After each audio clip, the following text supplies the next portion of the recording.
Swim season is upon us with pools in the area opening soon. And then there's lakes, rivers, and ponds. All fun summer activities and all can present a danger to children. KQ2's Matt McLean spoke to local experts to get some tips on water safety.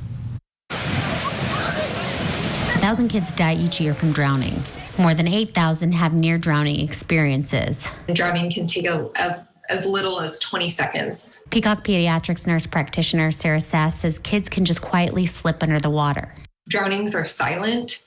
So, the movies kind of make it out to be this big production that you see with arms flailing. That's not how it is. Every year, brushing up on water safety is important. But the Red Cross says particularly this year, when the pandemic kept many of us shut in last summer. It's important to be watching out for each other and keeping an eye out for what's going on around you because these things happen so quickly, unfortunately. 1 to 4-year-old children most often drown in swimming pools and hot tubs. 5-year-olds up to young adults most often drown in natural bodies of water, such as lakes, rivers, and ponds. About 70% of drownings occur during non-swim times.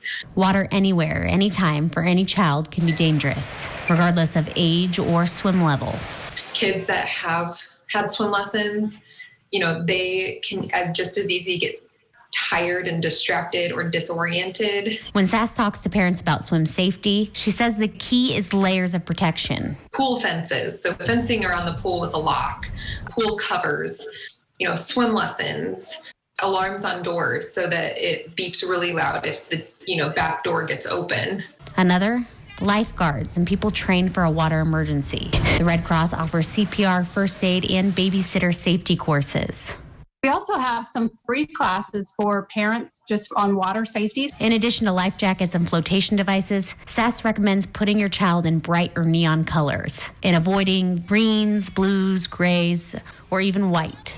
Whether it's in a pool or you're boating out on a pond or lake, those bright colors can be helpful, A, to identify where your kids are, and B, because if the child is sinking underwater, you can see those bright colors for a lot longer. The more layers, the better. But the most important is adult supervision. 20 to 30 seconds is all it takes. And so that's scary if, you even during a swim time are watching the child, but you're a little bit distracted. That's why we suggest that there's always an adult who doesn't have a phone, hasn't been drinking, within arm's length of the child. She says she doesn't want to scare people, but during her time at Children's Mercy, she saw the worst of the worst. It's important to know the dangers and where the dangers are so that, a fun summer day doesn't turn into a nightmare. Reporting in St. Joseph, Madeline McLean, KQ2 News.